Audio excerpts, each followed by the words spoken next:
Et on va prendre la direction aujourd'hui de Madagascar, plus de 7 mois après la prise de pouvoir du colonel Mikael Randjanirin, à la suite d'un vaste mouvement de contestation de la jeunesse, souvenez-vous, et du renversement de l'ancien président par l'armée. On va vous parler d'une présence qui se fait de plus en plus sentir aujourd'hui sur l'île.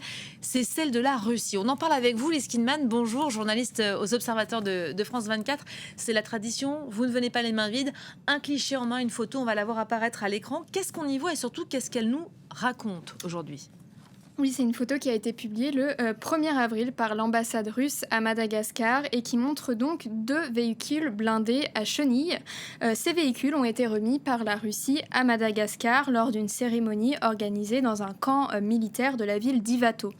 Selon l'ambassade, des munitions, des armes légères et des équipements de protection auraient été livrés en même temps.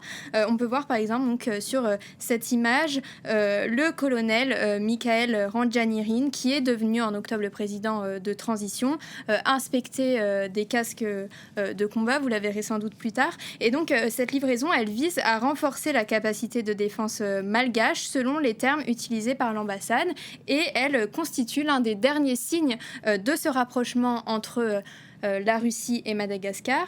Il faut rappeler que l'intérêt de la Russie pour l'île n'est pas totalement nouveau. En 2018, elle avait tenté d'influencer le résultat des élections présidentielles. Et là, il semble clair que la Russie veut profiter du changement de pouvoir survenu fin 2025 pour développer sa présence sur l'île. C'est un pays qui l'intéresse pour des raisons économiques et stratégiques. On en parlera un peu plus tard. On remonte peut-être le fil de l'histoire. Le coup d'État, c'était en octobre dernier. Et dès le mois de décembre, donc finalement assez vite, on voit effectivement ce rapprochement se concrétiser, se matérialiser avec l'arrivée d'abord d'une délégation russe et l'arrivée d'équipements aussi. Oui, tout à fait. Ce qu'il faut savoir, c'est que le colonel Mikael Randjanirin a indiqué très rapidement après sa prise de pouvoir être prêt à s'ouvrir à tous les pays à condition que le partenariat soit gagnant-gagnant. Il y a un personnage important dans ce rapprochement entre Madagascar et la Russie, c'est le président de l'Assemblée nationale, Tsiten Randrian Soloniak, qui est considéré comme le relais principal de la Russie à Madagascar. Et fin décembre, il avait indiqué qu'une délégation russe de 40 personnes était arrivée sur l'île et que la Russie avait aussi fourni des équipements à la garde présidentielle, et ce, je cite, dans le cadre d'une coopération étatique légitime.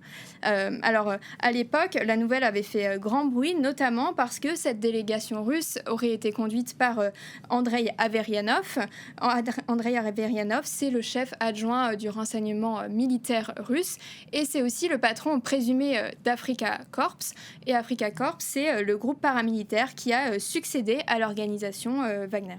Voilà, on voit le président au moment où il reçoit l'équipement, les vêtements notamment et les casques. Il y a eu des livraisons donc, de drones, de fusils, vous le disiez, dans un premier temps, parce qu'ensuite, il y a eu quand même des livraisons d'équipements un peu plus conséquents, c'est ça ? Oui, c'est ça. Donc fin février, là, ce sont 2 hélicoptères Mi-8 et 6 camions Kamaz qui sont acheminés par la Russie à la suite des cyclones Fitia et Gezani qui ont durement frappé la Grande Île. Vous voyez ici des images de leur réception officielle à l'aéroport d'Antananarive. Alors, selon la présidence, ces véhicules devaient être utilisés pour acheminer l'aide humanitaire dans la ville de Toamasine, particulièrement touchée, et dans les zones reculées, mais elle a précisé qu'ils seront ensuite mis à la disposition des forces de sécurité pour lutter, je cite, contre l'insécurité et la criminalité. Ce qui est intéressant aussi, c'est qu'à peu près au même moment, le président de transition était reçu avec les honneurs à Moscou. Il annonçait une nouvelle ère de coopération avec la Russie, et Vladimir Poutine présentait alors Madagascar comme un grand partenaire de la Russie en Afrique. Cette coopération, s'il fallait la résumer, c'est donc essentiellement de la livraison de matériel militaire, ou c'est un peu plus que ça ? Et pas seulement, il y aurait en fait, selon les chiffres des autorités malgaches, 140 instructeurs russes déployés sur l'île. Mi-janvier, la présidence de transition a annoncé l'arrivée d'une délégation russe pour, je cite, former l'armée malgache à l'utilisation de nouveaux équipements. Une formation aurait commencé à ce moment-là, donc c'est ce qu'on voit ici sur les images partagées par cette présidence de transition. On pouvait voir ces hommes masqués, les instructeurs, aux côtés de drones, de fusils d'assaut ou de fusils de sniper Sniper, et l'agence de presse russe African Initiative, qui se présente comme un pont informationnel avec l'Afrique, avait également communiqué sur ce qu'elle a présenté comme une formation initiale menée par des instructeurs d'Africa Corps. Africa Corps, pour rappel, c'est donc l'entité qui a remplacé le groupe paramilitaire Wagner et qui est officiellement rattachée au ministère russe de la Défense. Cette première formation se serait achevée début mars et elle aurait été validée par 140 militaires malgaches. On n'en sait plus sur les objectifs de cette formation ? Alors, on ne connaît pas exactement le contenu de cette formation, mais selon la chaîne de télévision russe d'État RT, elle couvrirait de nombreuses spécialités, du génie aux unités d'assaut, en passant par les tireurs d'élite, les équipes de reconnaissance et les opérateurs de drones. Pour le président de la transition, le but de cette formation, c'est d'améliorer les compétences de ces soldats, notamment pour faire face aux voleurs de zébus. Alors, il faut savoir qu'à Madagascar, le vol de zébus est une tradition ancestrale qui a viré en un phénomène de bande organisée avec de nombreuses exactions, et c'est un gros enjeu sécuritaire pour les autorités. Mais la formation s'adresse aussi aux soldats chargés de la sécurité du palais présidentiel. 14 éléments de la garde présidentielle auraient été formés.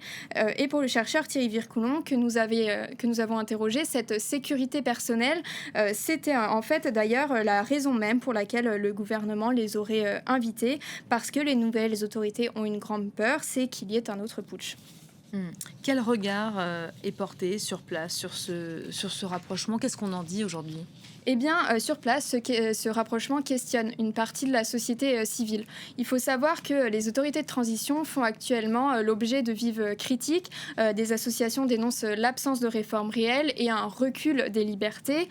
Amnesty International pointe aussi des arrestations arbitraires de militants de la Gen Z qui avaient massivement manifesté fin 2025.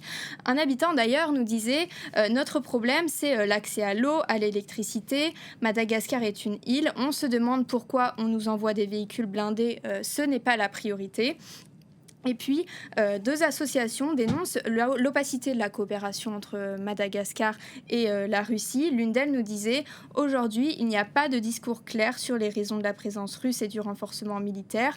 Par quoi est-ce que cela se justifie ?» Un autre collectif disait aussi se questionner sur la contrepartie de ces dotations. Dernière chose, les associations estiment que ce n'est pas le moment de nouer de nouvelles relations qui engageraient le pays. Alors, nous avons fait part de ces inquiétudes à la présidence de la refondation. Elle nous rétorque que Madagascar est une nation souveraine et qu'elle n'a pas à donner d'explications sur les raisons de sa politique étrangère. Elle rappelle aussi que le pays considère toutes les coopérations à partir du moment où elles sont bénéfiques pour le peuple malgache. Lise, on parle de cette coopération sécuritaire, mais cette influence, elle se fait sentir dans d'autres domaines, j'imagine, non ? Oui, comme la Russie a pu le faire dans d'autres pays où elle s'est implantée, elle cherche également à investir le domaine culturel et informationnel. Début avril a été lancée sur la radio nationale malgache une émission hebdomadaire coproduite avec l'agence de presse russe African Initiative, qui est consacrée aux relations russo-malgaches. Un nouveau parti politique pro-russe baptisé Réveil patriotique de Madagascar Uni a également vu le jour début mars. Et puis, sur le plan économique, une chambre de commerce russo-malgache a été créée dernièrement pour stimuler les échanges commerciaux entre les deux pays. Et la Russie a proposé enfin son soutien à l'organisation des prochaines élections qui doivent avoir lieu en octobre 2027. Une proposition accueillie favorablement par la commission électorale malgache, mais qui suscite là encore des interrogations chez certaines associations. Bon, forcément, tout ça interroge. Pourquoi investir comme ça sur Madagascar ? Qu'est-ce qui intéresse les Russes aujourd'hui ? En fait, il y a plusieurs éléments à garder en tête. D'abord, c'est une île riche en minerais. Donc, le chercheur Thierry Vircoulon estime ainsi que les Russes chercheraient à se lier très fortement au pouvoir pour chasser les Français et faire de l'argent comme elle a pu le faire en Centrafrique. Deuxième chose, Madagascar a une localisation stratégique. Elle borde notamment le canal du Mozambique. Or, Or, c'est un couloir qui devient particulièrement important aujourd'hui du fait de l'instabilité au Moyen-Orient, parce que les navires qui doivent contourner la mer Rouge par le cap de Bonne-Espérance y passent. La Russie convoiterait aussi une base militaire située tout au nord de l'île, la base de Diego Suarez, qui pourrait lui permettre d'accroître sa présence navale dans l'océan Indien. Et dernier élément, c'est aussi une manière pour la Russie de soutenir le narratif selon lequel elle est une puissance globale et bienveillante, soutenant des gouvernements qui essayent d'avoir une souveraineté. Voilà, et puis il faut aussi rappeler, Lise, que ce rapprochement intervient alors que les relations diplomatiques avec la France ont connu récemment quelques turbulences. Ça, c'est gentiment dit en plus. Oui, tout à fait. La France constitue un partenaire historique de l'île, mais elle est vivement critiquée sur place, notamment depuis l'exfiltration en octobre dernier de l'ancien président Andr Razouel à bord d'un avion français. Alors la junte affirme ne fermer la porte à aucun pays et la France, de son côté, cherche à maintenir un lien diplomatique avec Madagascar. Fin février, un nouveau cadre de partenariat a été scellé entre les deux pays. La France est notamment engagée à financer un certain nombre de projets, mais on observe malgré tout une certaine dégradation des relations diplomatiques. Un exemple, fin avril, Madagascar a réclamé l'expulsion de l'attaché de sécurité intérieure de l'ambassade de France, soupçonné d'être lié à des actes de déstabilisation. L'épisode faisait suite à la circulation sur les réseaux sociaux de photos de 10 hommes présentés comme des mercenaires français venus à Madagascar pour déstabiliser le nouveau régime. L'ambassade française avait démenti, elle avait dit s'interroger sur l'origine et les motivations de ceux qui les diffusaient. Les présidents malgaches et français ont ensuite réaffirmé leur volonté de préserver leur coopération, mais ça semble tout de même traduire l'installation d'une certaine méfiance entre les deux pays. Merci beaucoup, Lise Kinman. Enquête évidemment à retrouver sur le site de France 24, rubrique Les Observateurs de France 24. On vous redonne l'adresse www.france24.com. Des nouvelles également des militants étrangers de la flottille internationale pour Gaza. Israël annonce avoir expulsé l'intégralité